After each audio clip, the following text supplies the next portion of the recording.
Good evening to you all. Good evening, Amrit. Good evening, Arun. Nice to have you here. This is Thank a you. beautiful partnership starting from St. Stephen's College, I suppose, because you played together for the college and then you went into competitive cricket, representative cricket, while you took up civil service, umpiring, and then became an administrator. Fascinating journeys, but from what I read in the pitch site, there are times when you connected. In 92, first time, and Lalit Modi came with a plan, and later again. Shall I start with a question to you? Yeah, please. You had a very fascinating career. You played for St. Stephen's, you played for Delhi University, joined civil service, was working in railways, was suddenly pitchforked into cricket administration by Mathur Sindhya ji, and you went to South Africa.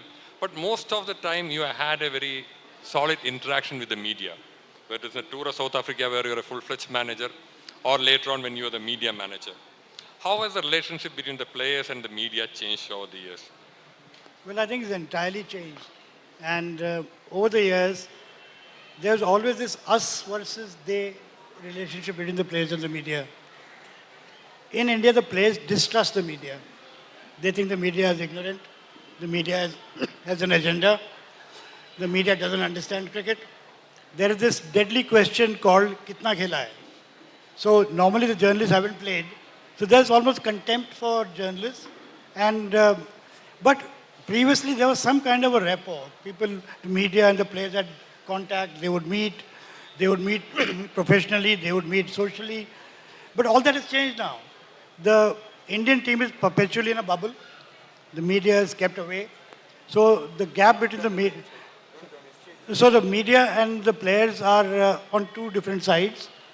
And I think another way the media and the player relationship has changed is now the player is putting out information on his own because of the social media explosion.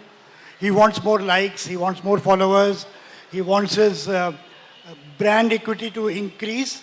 So he doesn't want to share anything with what is the traditional media. He'd rather build his own equity. So I think it's entirely different, totally different ball game altogether. Yeah, earlier we used to have journalists covering tours, veterans like Rajan Bala, R. Mohan and all that. But now, and players used to coffee up to them. I think Ganguly was the large of that trend who used to give some leaks to Bengali media, if or else get a bamboo, as you said. But after that, in Dhoni, Virat Kohli era, they generally take it out directly to the public. I think times have changed.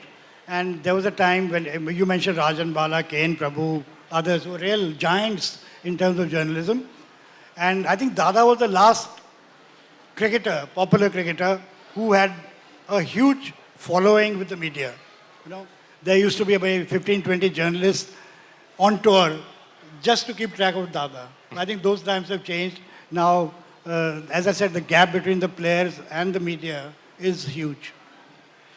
Arunji, I'll come to you. You almost made it to playing 11 against Kim Hughes, Australia in 79. Then you had to wait for almost 3 years against Sri Lanka. Then dropped after Pakistan tour. Again, you had to wait till 87. Played one match, had to sit out. Then played after Gavaskar left, you could play for some time. Again, you were the scapegoat for the tour to USA that followed. How did you manage to make so many comebacks? Making comeback is probably the most difficult. People have failed badly. Vishwanath couldn't do it. Manjrekar couldn't do it. How did you manage to do that? Raghavan, before I answer your question, let me say that it's a privilege to be here, with Amrit. This is a unique production. This book is unique in many ways because it's, it's something that actually transpired. It takes you inside the dressing room, takes you inside the minds of a cricketer. I don't think any cricket book has ever been written on these particular aspects. And this is the first-hand report of how a player feels, the tensions he's going through. We only know them as celebrities and champions on the field. But off the field, what goes on in the minds of the cricketer, what happens in a team meeting, what the team is thinking, what are the preparations, what is it like to be an administrator, where is he coming from, what is his contribution, what is it like to be a manager, you know, what is happening behind the scenes. So this particular book is unique in that aspect. So I am pretty privileged that a friend of mine has come out with this. And he's also been in that kind of position and authority, a status he's acquired with experience. You know, I know nobody else who's been a cricketer to begin with, and then go on to be an administrator, a journalist, a manager, an author. You know, he's worn many hats. He's been in the Sports Authority of India. He's been running railway sports. He's been in the board. He's run World Cups. So a book coming from him and a very, very factual thing is an absolute delight. Now, having said that, I'll accept the thank yous from you. But I think that was over the top a bit. Thank you very much for the kind words. yeah, but for me, in my particular career, I adored cricket. I played it with a huge passion. But strangely, I was never ambitious about it. Let's say through college, I was an accidental cricketer. But it transpired that I managed to play for India, which will always be the dearest thing. And I think, even if I say so myself, I'm privileged. But I could never cement my place. I could never become a champion, celebrity at the highest level. But I never let go. I persevered. I was, like you said, I was dropped on many occasions. In fact, one occasion, I scored a 56 and 72 against Pakistan and Imran and Wasim, and then didn't play the next test match for 3 years. So there are certain instances, it's just chance, it's just timing, where you're placed. You don't get your opportunity when you're feeling the best about yourself, but that happens in every cricketer's life. So the good thing I value in myself is the perseverance, and I love playing for Bengal and Delhi, and I love performing and trying to come back. So the fight in you must never die in whatever you do. So that's the lesson I learned very early, and that served me really, really well, and I have no regrets. Raghavan, I want to add a few things. Sure. We see the cricketers, we treat them as gods, they're celebrities. But I've also seen the vulnerable side of cricketers. I've seen players cry in a dressing room. Sachin Tendulkar played, I think, 650 matches for India. And he told me that he couldn't sleep before each and every of those 650 games. Saurav Ganguly keeps repeating that he lost weight, he lost hair because of stress. So there is this side of the cricketers who are gods, celebrities, icons, whatever. But they're also stressed out, vulnerable, like anybody else.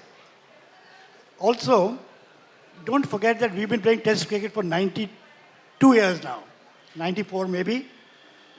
And in those 94 years, only 309 people have played for India. We are a country of 120, 40 crores. So anybody who's played even 10 minutes of Test cricket is extra special.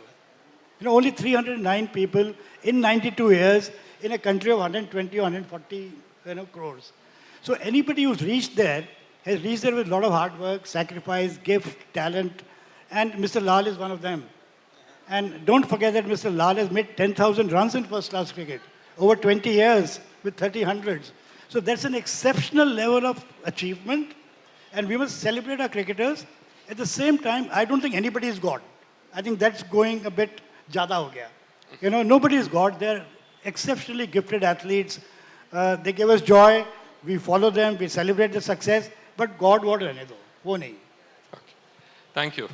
I would like to just add to what Arunji said about Pitchside, because it's the first time that we are getting a peep into the boardrooms, the places, the behind-the-scene maneuverings that take place. I am a person who has followed the Indian cricket and the Indian Control Board for the last 30 to 40 years. And I've always been interested in what really happened in certain stages. So the book throws a lot of light into many of the maneuverings and the discussions that took place there.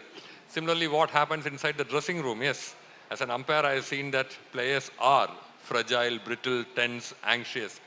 And as you said in the first instance, they are also living in a bubble these days. So a little contact with the outside world. So it makes their mental status even more perilous. But then hats off to them. They come up the hard way and they reach where they are only through the dint of sheer hard work. And they have been doing us proud as well. I would like to ask the next question. You became a member of PILCOM, as you yourself said, you was pitchforked into that four-member team from India by Mathur Cynthia ji. But PILCOM, but the 1996 World Cup was a huge disaster as far as India was concerned. We had the opening ceremony was a disaster. You yourself have written the MC took a peg too many, couldn't mess up his lines, the uniforms did not reach. There was a wind which played havoc with the laser. But most importantly, the pitch had to be relayed for the semi-final, which was one of the reasons why we lost.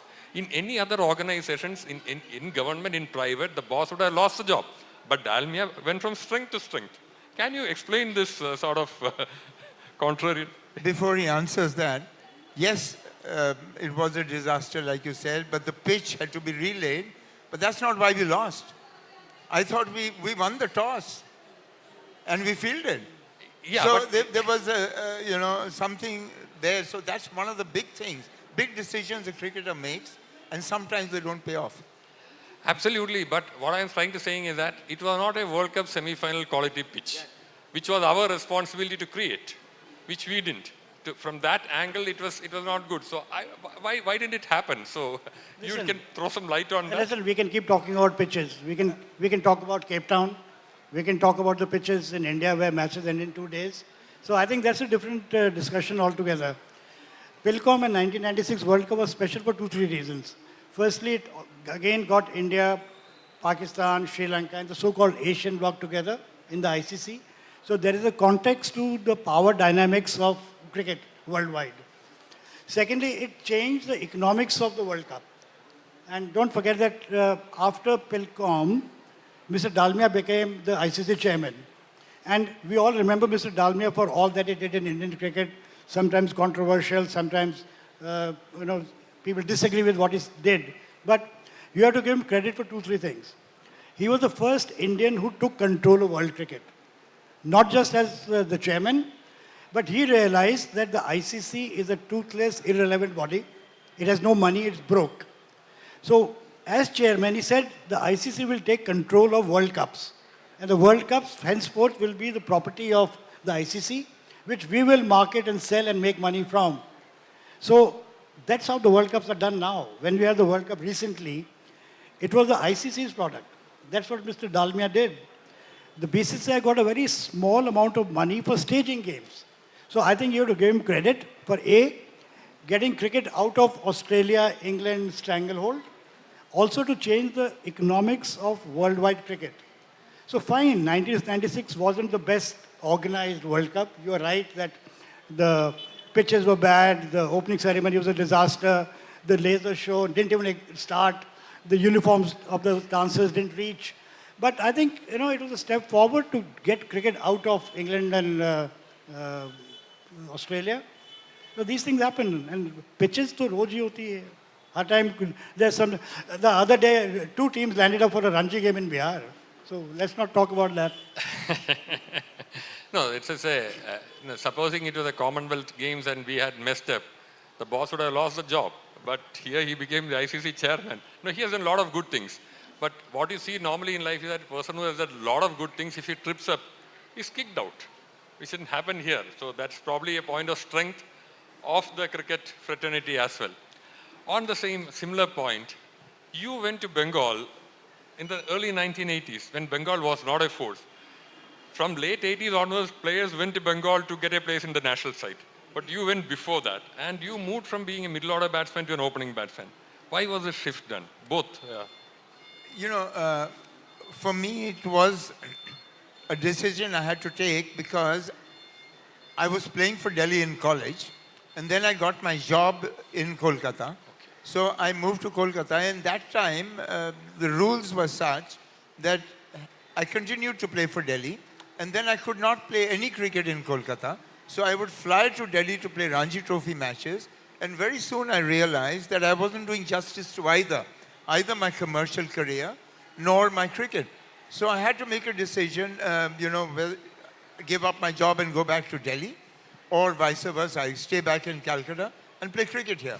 So it was a decision that was forced on me by circumstance, but I don't regret it. I think in hindsight, that was the best thing that happened to me in my life, because everything I got after that, in cricket, was in Kolkata. I had the opportunity to play there. My cricketing, career blossomed. I loved being there, and I evolved as a Bengali, and I grew roots there. So when I look back, that's the watershed moment of my life, and thank God it happened. I've had a great life in Kolkata. What about middle order to opening? I was never an opener. I was always a middle order batsman. Even for Bengal, I always played number 3. It was only that in the Indian team, there was no place in the middle. I never got a chance to play in the middle for the Indian team. And it was either opener or nothing. So obviously you become an opener. Okay, that circumstances forced you to become an opener. Yeah, you were with the Indian team actively from 2002 to 2004. That's a phase when we won a lot of matches. And then suddenly we had the drama with the Greg Chappell happening and it went into a spiral. What caused you to move out from these positions after 2004? Because when you read your book, after Pakistan, you are straight away moving to IPL. What happened during those 4 years?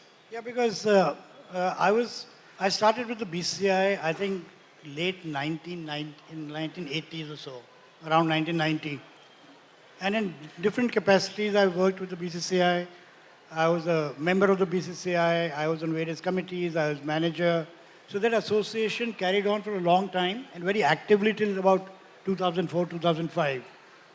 And then things changed and I moved on. I went back to my civil services job.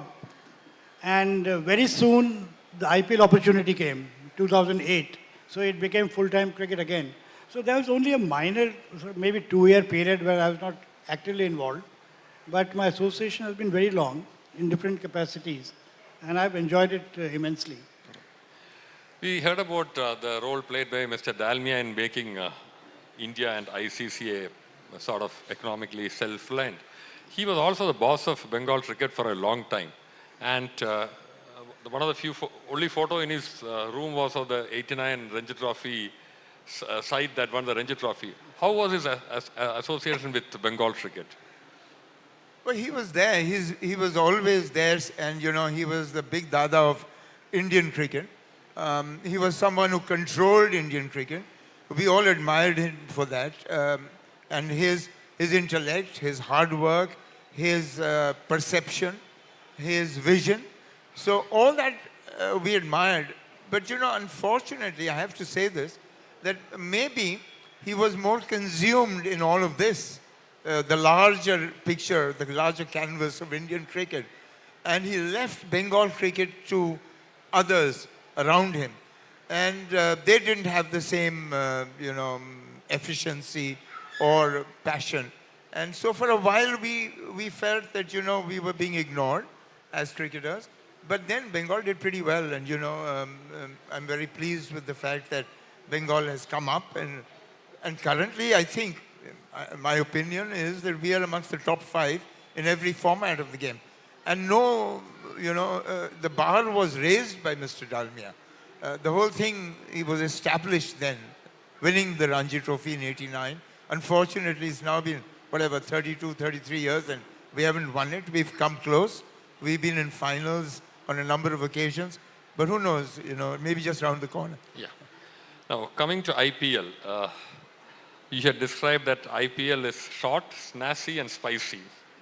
And you said that will be the trend for the future. Well, more money, more followers, better package. What is important for the game? Do you really believe that it will become something like the pro leagues of the golf, or maybe like the Wimbledon and the various other the big tournaments, and Cricket World Cup will become something like a Davis Cup? Is that what can happen in future if there are too many of the T20 leagues happening? Listen, the reality is that this is the preferred format of cricket worldwide in terms of fans and supporters and all the commercial partners of cricket. So that is reality. And the reality is also that the T20 leagues fund cricket. The latest example is of South Africa, where they've deliberately chosen to play their SA T20 tournament and not send their players to a test series. Because the reasons were very simple. If we don't play as a T20, we don't make money and we can't survive. So the writing is on the wall in terms of T20 cricket being the preferred format. And that's how it's going to be. I think the next change will be that in successful leagues like the IPL, the players' salaries will go up, as they should. Because at the moment, the BCCI walks away with a huge amount of money, justifiably, because they own the product. The teams are guaranteed profits of more than 300 crores every year. So, if a Virat Kohli gets 25 crores, or if a Hardik Pandya is getting 50 crores, I think he's being shortchanged. Because of the money that is being generated on the power of the players. So the time will come that we'll not go the live way in golf, but towards that side that the players will be better remunerated and T20 will be the primary source of cricket. Test cricket will be like a showpiece, maybe with 4 countries playing. A lot of people talk about the threat to Test cricket and it being 5 days, it being no relevance, people don't have time. I think there is a fair amount of following for Test cricket, but what is crucial is quality. If England and Australia are playing, if India is playing England, England is playing Australia, there is a following. But if you are playing Zimbabwe, if you are playing Bangladesh, if you are playing Sri Lanka, it's a waste of time. So if you control Test cricket, limited to only the top countries playing quality cricket, it's fine. But still, it will be only a small part of the cricket ecosystem with T20 leagues being held around the year. What do you feel about that? You have been a test player through and through. And he also mentioned about if certain teams play each other, it will be better. We had an Ashes series which was probably among the best. We had a lot of following even in India. A lot of people watch it. But then watch India and South Africa play. The match gets over in how many overs? 642 balls or something like that. So pitch has come to play a very important role. And one more added aspect is that the World Test Championship, good in principle, but is it actually spoiling the game because everyone wants to win the home matches?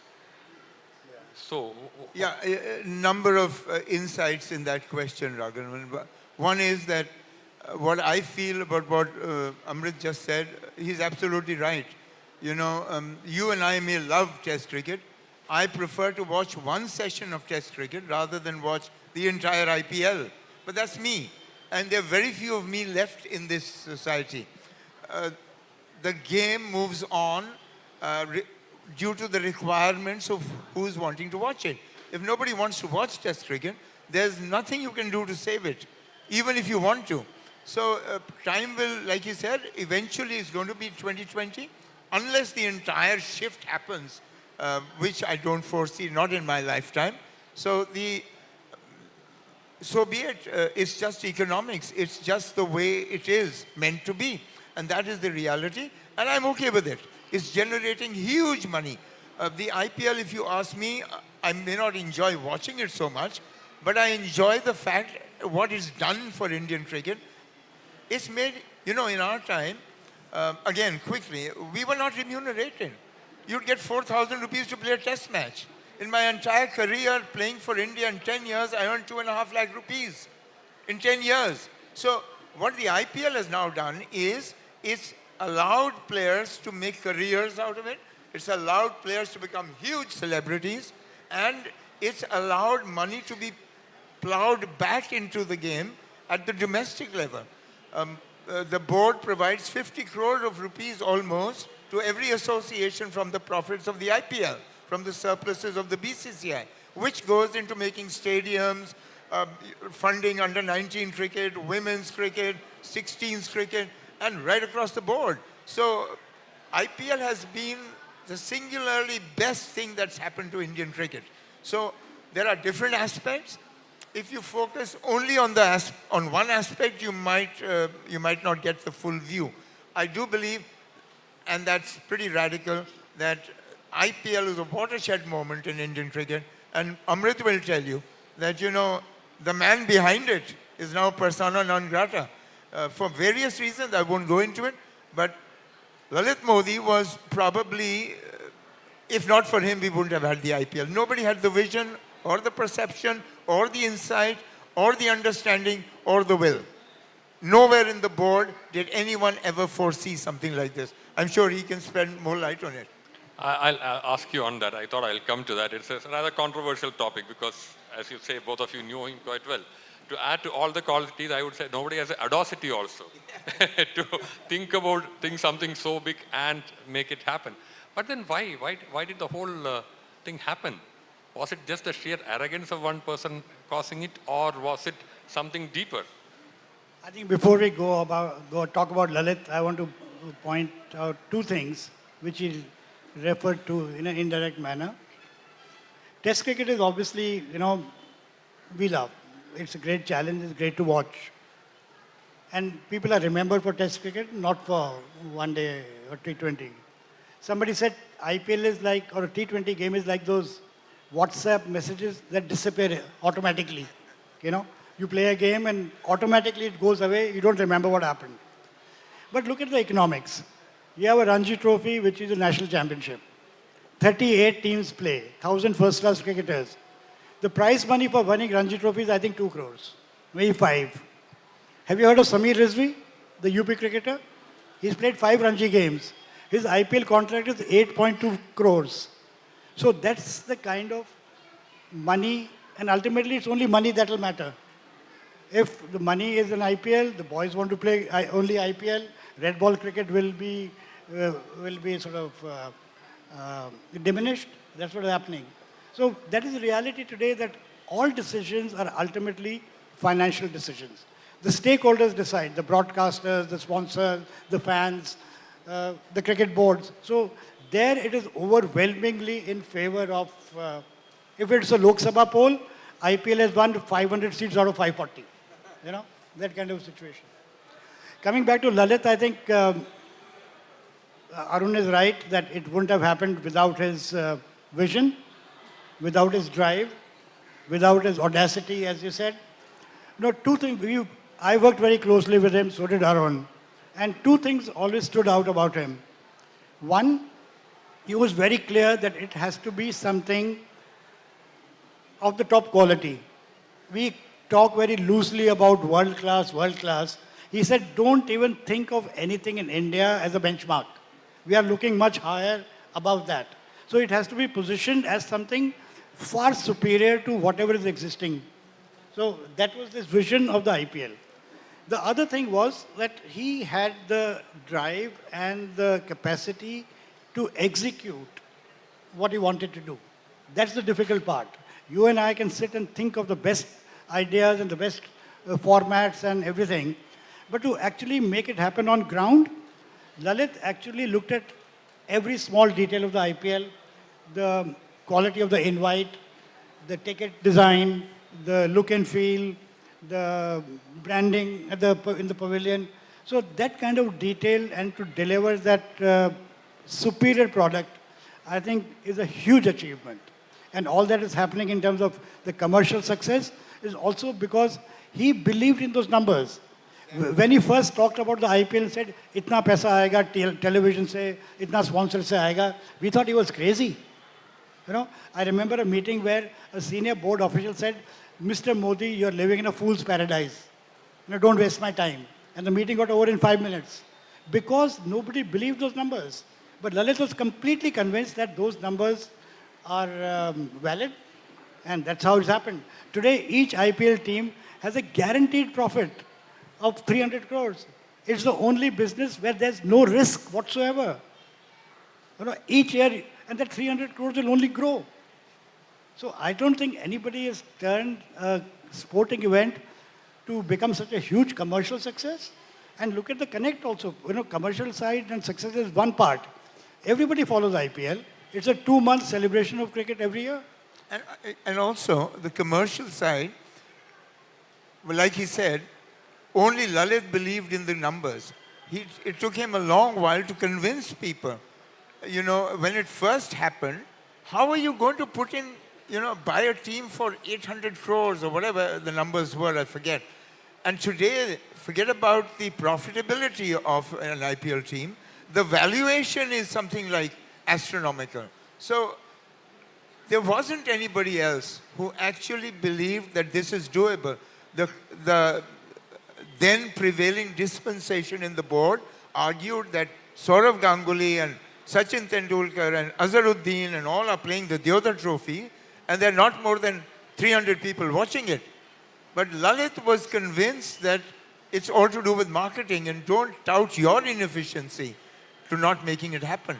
So hats off to him. Listen, But- in year one, when the bids were invited, there were only 9 bids for the 8 teams. And one of those 9 bids was invalid. And the 8 valid bids, Lalit had to persuade 4 of them to put in a bid. Because there was such skepticism about the whole plan. Yeah, but he left in 2010, Yes. and it has survived another 14 years, which shows that I don't think it's a Indian matter of cricket survival. It's sort of grown. Yeah, it has And, grown, so- he left a product which was set. It had succeeded, and it's only grown since then. yeah. So now I'll come to the controversial topic, match fixing. You have been absolutely silent on that aspect. Why? Because if you were in the board, you're close to Mother House India. I had worked in Directorate of Intelligence, Revenue Intelligence during those times. I was told by a senior official that they had certain players on the tape, which was passed on to Mr. Shivaraman, who was the Revenue Secretary, who had passed it on to Mother House India ji. He was not the board president at that point, but he was a minister. But then, why did nothing happen? If something had happened at that point, probably all the subsequent Hansi Crony episode could have been prevented. Okay, let me answer your question. Yeah. The reason I have not written about the match fixing controversy is that I know nothing about it. I know as much as you do or anybody else does from newspaper reports. And I've only written about things where I was present myself or what I saw. So I didn't see any match fixing myself. So I don't think I am qualified to write about it. But you remember there was a massive controversy, there was a CBI inquiry, there were questions in Parliament. And I'll tell you one interesting story that there was this sports minister called Mr. Dhinsa. And I was the Secretary of Sports Authority at that time.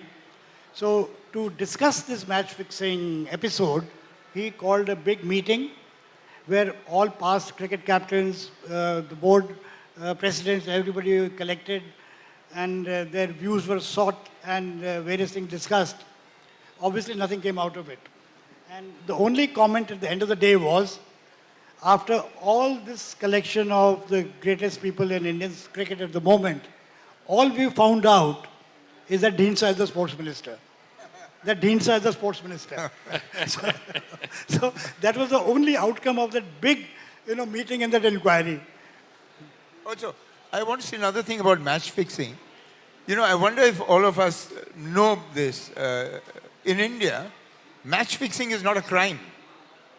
You cannot be prosecuted for match fixing. That's true. It's not a law. It's not against the law to fix a match, which it is in England. In England, if you fix a match or if you are indicted for fixing a match, you could be put behind bars for a number of years. Mr. Lal, you're right. Salman Butt and Mohammad Amir went to jail in England. Yeah. Because there the rule is that you have deceived somebody by fixing a game. So the other guy has a grievance, and that is your crime, that you deceived him by not playing fairly. Yeah, but that doesn't mean that you can fix matches. No, it's that doesn't mean highly just unethical. because you don't have a law in that regard which is directly saying that this is a crime doesn't mean you can do it. No, but I was coming to the fact that where does the intelligence agencies, where does the police, why do they come into it at all? It's not their jurisdiction. No, that's not true. How That's is not it? true. There How is is a it? question of public trust that is reposed on the players. There's a question of public trust that the paying public has, that he is putting the full effort, that he is not compromised to play, underperform.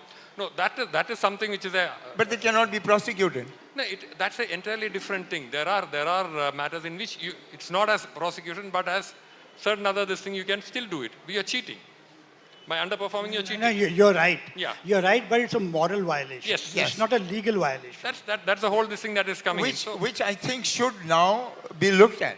that is a law which has to come in. But my question was that, see, the cricket in India survives. What Lalit Modi saw, what Dalmia developed is only because of spectators who watch the game.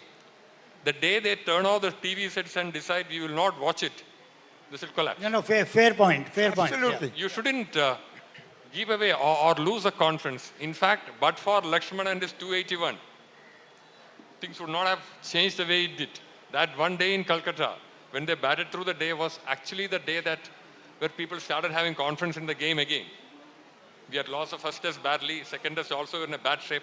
That was the day things, I could feel it. So, Oh, certainly, yeah. Cricket has been in turmoil in those days.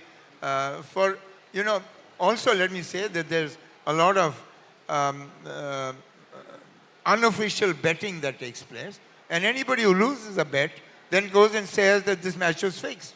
So that also happened. That also added to it wasn't as though every match was fixed and every player was dirty and every player was unethical. There was a time when there was a little bit happening, but fortunately that's in the past. yeah, hopefully that's in the past.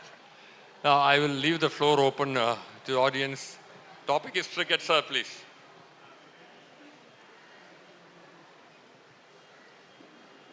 The mic. if you can.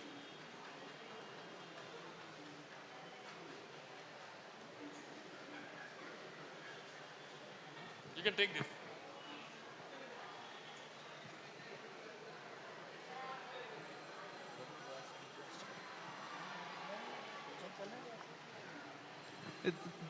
Hello. There's much talk about the pitches today. Could you let us know who decides how the pitches are made, or how, the nature of pitches, or who decides? I mean, what goes beyond the process of making a good pitch, a bad pitch? How the pitches, how are they made, what's a good pitch and what's a bad pitch? Actually, nobody knows how to make a good or a bad pitch with any degree of guarantee or certainty. But over time, what can happen is that suppose my strength is spin bowling and I'm in charge of the wicket that's going to be used in the game, then I don't roll it, I don't water it. Sorry? If I am in charge, meaning suppose India is playing England and India has got its strength is spin bowling and England is fast bowling, then the prerogative rests with the home team on what kind of wicket they give for the match. The home team, there is no one person who decides. Generally, my experience suggests that the captain will tell the powers that, listen, yaar, our strength is Kumble and Harbhajan and they've got Anderson and so, so let's just make sure that the ball turns. And then obviously the dispensation in the board will tell the groundsman and those grounds in charge that, listen, go easy on the rolling, go easy on the watering, let it be a little dry, let it break. But that begs the question that how far can you go? And should, like you have these umpires which are from outside the two nations, should you have groundsmen now coming in and making wickets for a bilateral series? Because sometimes even I feel that even we have been guilty of going over the top. You have England coming and playing, like Raghavan said about the Test Championships. You want to get points, you want to win your home series. So Akshar Patel comes and gets 7 wickets and England is destroyed for 100 on day 1. That also is taking a little too far. So I don't know where it lies, the medium lies, but eventually it's got to be left to your vision of the sport. Sportsman spirit, how you want to play the game, how you perceive the game. But that doesn't actually happen. When you go to New Zealand, I remember those tests in New Zealand where we couldn't get 100 because they would overwater it and they had the fast bowlers. So it happens all over the world and that's part of the game. That is why, excuse me, the last frontier of Ricky Ponting was to come in India on Indian wickets and beat India. So that was something. So that's what we should strive for. That's what the Indian team today does. We want to win test matches outside our shores because they're hostile wickets. They don't suit us, and yet we are going to beat you. I want to add to what he said and also answer your question more directly. In India, the captain and the coach decide what wicket they will play on. They decide, they instruct through the BCCI, the groundsman, and he tries to do the best he can. If they want a spin wicket, the instruction will go to the groundsman to do that. I had a chance of being with the Indian team in England. The 2 days before the Lord's game, the team was practicing. The groundsman was doing his work preparing the wicket. So I was having a chat with him and I said, listen, do you get any instructions from Nasir Hussain was the captain, or the ECB? So the Lord's curator is a very powerful guy. He's doing the job for 30 years and nobody messes with him. So when I asked him the question, he was really angry. He said, my job is to prepare a wicket, their job is to play, and nobody dare talk to me. I'm not sure how much of that is true, but the fact is that the interference with the groundsman in India is much, much more than, say, in England or anywhere else. Also, let me just give you another perspective. Ian Chappell was captain of Australia, celebrated cricketer. Somebody asked him before the toss, Ian, aren't you going to have a look at the wicket? So he said, why? It's not 22 yards. You know, his thinking was that whatever the wicket, I have the best 11 guys in my team. A good bowler is a good bowler. You make us play on the road, we'll win it there because I've got the best 11. I've got Dougie Walters. Do you think I'll change my team because the wicket doesn't suit us? We'll play on any wicket and we'll win anything. So that's another attitude. That's another way of seeing it, and very admirable. There's this talk of home advantage and preparing a wicket to suit your bowlers. The cricket board, BCCI, has decided that we can't trust a state association to make a team for Ranji Trophy. So when Bengal is playing in Bengal, the pitch is made by a curator out of Bengal. Neutral. So there is a danger of allowing the home association to prepare a pitch. Sir. Good afternoon, Arun Lal ji. And because you've been a great opener for Indian cricket over the years. Louder. Hello. Yeah. Good afternoon, Arun Lal ji. You have been very great opener. I mean, the best opener I've seen, a mainstay of Indian cricket earlier in the Test cricket. And right now, when you told just now, you said that because of IPL, Indian cricket became more profitable. But then we lost the charm of, we lost the interest of in Test cricket. Actually, we were watching you, particularly Arun Lal, your time at the players of your time. Like we were missing the long innings of the players in the Test cricket, and we are missing, and also we are losing our home advantage. Like we were producing many leg spinners earlier, like Hirvani and all. We even losing our home matches actually, which is our advantage. We are not producing the lethal leg spinners like Nathan Lyon, and other countries are producing more leg spinners than the mecca of cricket. Like the home, we were the pioneers of spin cricket. So still, right now we don't have a lethal bowler like leg spinners. Like Kuldeep Yadav is not that. He's not taking more wickets. Like not that powerful. Like Nathan Lyon and other Test countries play spinners. Like I said, one in England, even in England. Your point is that because we are because not focusing Test cricket. I think because of I'm trying to tell that because of instant cricket like IPL. This is spoiling. Because of the spoiling, because of the last commercial success, even we are getting more profitable. I mean, the BCCI getting more revenue out of IPL, but the real cricket lovers are losing the Test cricket. I mean, we were at your times. You are aware like that. Yeah, I absolutely agree with you. The times of we are missing that long innings of Venkatas and others. Exactly my sentiments. But let me tell you, it's not the IPL.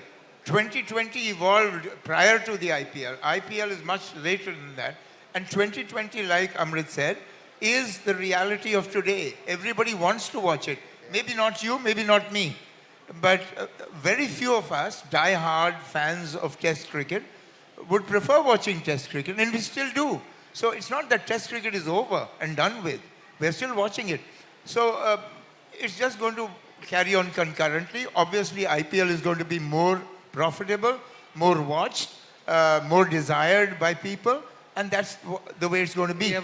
And secondly, about your spin bowling thing, the board made a conscious decision maybe 10 odd years ago that, we don't win outside anywhere. Normal cricket all over the world, whether it's Australia, South Africa, West Indies, England, the wickets favor fast bowling. So they started making wickets consciously. They invited people from overseas to come and advise us on how we can make our wickets more conducive to fast bowling in Ranji Trophy. Now today, you have Ranji Trophy where the fast bowlers are relevant and the spinners becoming irrelevant. So that is why the spinners are few and far between. Indian batsmen at the highest level who don't play domestic cricket are also not that good against spin bowling anymore as they used to be. So that's another progression in the game, and it's to the benefit of Indian cricket. It's allowing us now to compete at the highest level. We have fast bowling, which is as good as any other team. I understand that, but then we should concentrate on our strength rather than we can see that Australians. But our strength today, we can't match them on the athleticism. No, we are. They are great athletes. I mean, the pace bowlers. No, we are. We can't match with them actually. No, there I don't agree with you. Yeah. I think because last time in the last World Cup we lost in the final, no, because we were not having that. Yeah, you made your point. You made your point. In the final, but we were there in the final. Yeah, we were in the final. That is itself because we were in our home tough. We should have won it. Actually, we should think like that. But in the home time we are playing. We should concentrate on our strength. That is our spin ball. We should try to produce more talents in like spins. Yeah. We are losing that. Even Pakistan is losing. Is not producing that much leg spinners nowadays. Yeah. That's why I think it is because of commercial concentration. Because more of IPL I think. Okay, because we are become more instant than staying in the crease actually. So 90% good, 10% bad. So we'll agree. Okay. Okay. Anyway, thanks. Seeing you. One more question? We have time for one more question. Sir. What is your take on Indian players playing in foreign leagues? Yeah, you are the administrator, so. Listen, at the moment it makes sense not to allow your cricketers to play abroad because you want to protect your product, the IPL, and make it the best. Because if our players go abroad, you are actually diluting the IPL a bit and you are only enhancing the commercial viability of other leagues. Now, we are, even with stopping our players from going abroad, we are supporting all those countries. I'll tell you why and how. When 10 Australian cricketers are in the IPL and Cummins goes for 20 crores and Stark goes for 24, 20% of his contract value is given by the IPL to Cricket Australia. So if the Australian cricketers earn 100 crores out of the IPL, the BCCI gives Australian cricket 20 crores. Now, with that, what happens is, Australian cricket is happy releasing their players. They're also getting a financial upside by their players playing. India is happy that we maintain the exclusivity and the commercial power of the IPL. But I think it's a bit unfair that there are many cricketers who are not part of IPL. They're retired cricketers, people in domestic cricket who have no chance of getting into IPL. If they get an opportunity to play abroad, they'll make a better living, they'll make some money. And some of the youngsters could actually benefit by playing in those conditions, by playing the Big Bash or the SA-T20 or the 100 in England. So maybe in a few years to come, I see some relaxation of this rule, especially with retired players, recently retired players, and maybe with first-class cricketers who are very far from the IPL. So if they make some money by playing abroad, so be it, why not? I think there will be some compromise and some relaxation of this current strict rule of no Indian in any foreign league. Thank you. I think we are almost at the close. Thank you very much. Thank you, Amrit. Thank you, Arun. So, wish you all success with your book, the extremely good interaction that we had, and enjoy the pleasures that Calicut has to offer. Thank you very much. Have a good day. Thank you so much.